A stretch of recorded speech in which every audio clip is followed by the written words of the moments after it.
پیارے بھائی، اللہ تعالیٰ نے سورہ زمر آیت نمبر 3 میں کیا فرمایا؟ ما نعبدہم الا لیقربونا الی اللہ زلفا، ہم ان کی عبادت نہیں کرتے مگر اس لیے کہ یہ ہمیں اللہ کے قریب کر دیں۔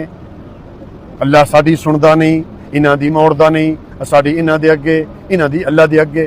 یہی بات ہے پیارے بھائی کہ جو ہے وہ اللہ ہماری سنتا نہیں۔ ان کی یہ مشرکین کا عقیدہ ہے بھائی، بڑا پرانا فلسفہ ہے۔ یعنی دیکھیے، آپ حساب لگائیے کہ اللہ تعالیٰ نے تو قرآن کریم میں کیا فرمایا؟ وَنَحْنُ أَقْرَبُ إِلَيْهِ مِنْ حَبْلِ الْوَرِيدِ، میں تمہاری شاہ رکھ کے بھی نزدیک ہوں۔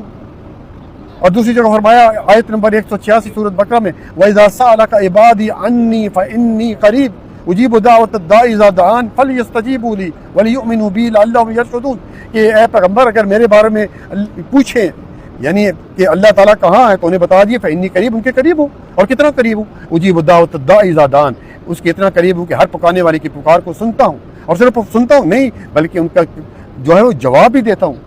اس لیے پیارے بھائیوں، ہر وقت اگر کسی کو پکارنا ہے تو اللہ رب العالمین ہے،